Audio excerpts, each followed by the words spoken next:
Hey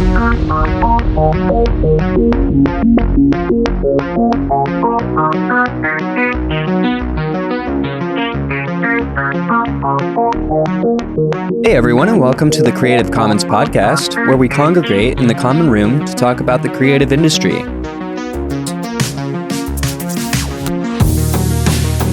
Today we're going to be talking about one of the most famous figures on Twitch and in the streaming space, Hasanabi Piker. Hasanabi first became famous during the run-up to the 2016 election when he worked for his uncle, Cenk Uygur, at the Young Turks, a liberal YouTube media channel. Hasan would produce his own series of talking head-style critique videos that would earn him popularity on Facebook and YouTube. In these videos, he would talk about the current state of the American political climate and started to dip his toe into introducing left-wing concepts to the American public. His goal was to counteract the abundance of right-wing messaging and misinformation that led up to the 2016 election. After the election, he gained even more prominence by debating other famous figures such as Ann Coulter, Charlie Kirk, Larry Elder, and Gianno Caldwell during his time at the Young Turks. After growing his audience, he decided to take up live streaming while still working for his uncle, and eventually, after flourishing on the platform, decided to end his time at the Young Turks and pursue streaming full-time on Twitch in 2018. In 2019, Hasan made some comments about 9/11 and Dan Crenshaw that landed him in hot water, yet he continued to grow his audience. Between 2019 and 2020, Hasan steadily grew and maintained his audience, yet it was during the 2020 election that Hasan gained a massive amount of followers and subscribers. His election coverage launched him into being one of the largest streamers on the platform and allowed him to gain notoriety outside of the platform. Currently, he is ranked number 10 in the world and number 4 in the English-speaking category of Twitch. Shortly after his rise to prominence, Hasan was the subject of several cancellations, most of which were due to his editor, Austin Knox. First, Hasan bought a house in Los Angeles which was worth $3 million at the time. Second, Hasan bought an expensive shirt from Gucci and wore it to Coachella. Because Hasan is a self-proclaimed socialist, many people found these actions to be hypocritical and criticized him for them. But as he explained, because we live in a capitalist society, that means that we have to abide by capitalism to an extent, whether we want to or not. He also has said that he likes expensive clothes, yet was never able to afford them and won't apologize for buying something he likes with the money he made ethically. He has also offset these purchases by donating to charities and fundraising for charity during charity drives on his stream. For instance, in 2021, Hasan made headlines for raising $100,000 for strike funds, which allowed unions to strike more easily, as well as more recently, he made headlines for raising over $1 million for local charities in Turkey and Syria, which assisted in the search and rescue efforts after the 2023 earthquake rocked the region. Hasan is known for his political commentary, but he also has a variety of different content styles. For instance, he often reacts to various content, occasionally plays video games on stream, and will do IRL streams while he is traveling or shopping for things he thinks will be good content, like when he bought his Porsche, or when he's buying red carpet clothes for an awards show. Hasan was born in New Jersey, but quickly was moved to Turkey, where he grew up in an upper-class household. He is a self-proclaimed horse girl, as he would own, raise, and breed horses. Hasan always loved America, calling himself an Ameribu, and would regularly consume American content, attributing this to his lack of Turkish accent when he speaks English, because they had no Turkish dubs of American media exports.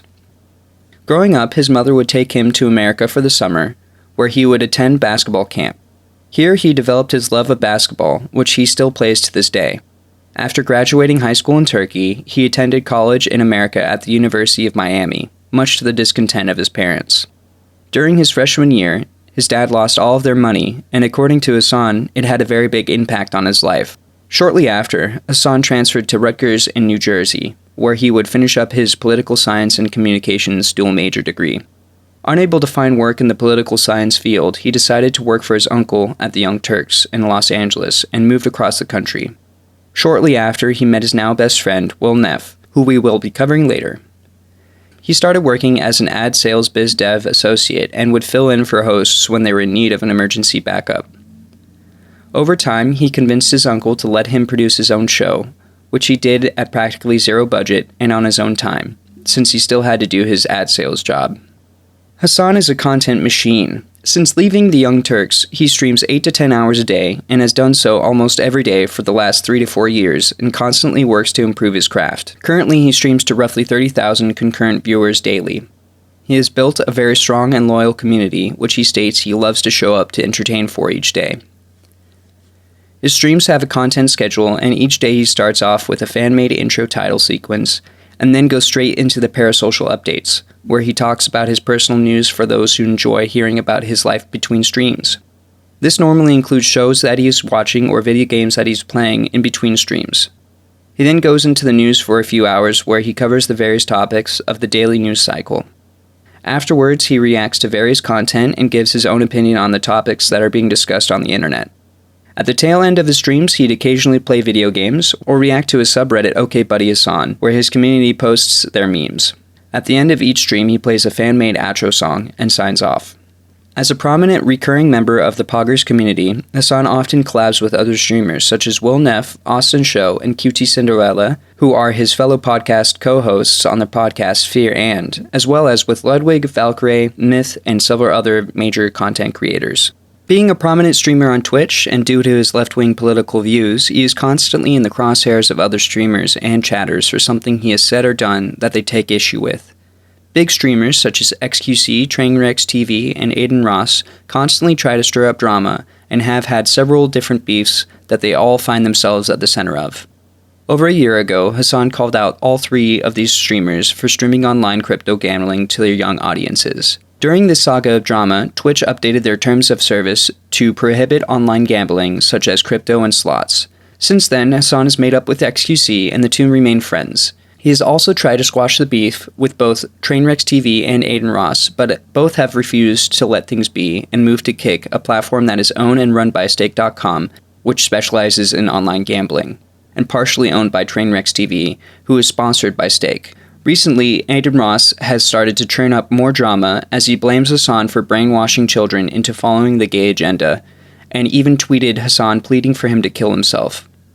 Aiden Ross has slowly been on a downhill spiral after Hasan tried helping him when his girlfriend broke up with him. Aiden Ross started following and collabing with Andrew Tate, a famous misogynist and alleged sex trafficker, and started to follow whatever he said. Aiden would shave his head, stopped watching porn, and then started to crusade against trans people, who Hasan regularly advocates for. Additionally, even though Aiden Ross is Jewish, he would have an out Nazi named Nick Fuentes on his stream, where he could spew his hatred and cause Aiden's audience to call Aiden anti-Semitic slurs. This would rupture Aiden and Hasan's relationship and create a tension that is still present to this day. Hasan gets a bad rap for trying to do the right thing and championing just causes. Ultimately, whether you love him or hate him, he takes it in stride and keeps working towards enlightening his audience, converting people from the far-right pipeline, and making the world a better place. If you want to catch more of Hasan Piker, you can follow him at twitch.tv/Hasanabi, youtube.com/Hasanabi, instagram.com/HasanDPiker, or twitter.com@HasanTheHun.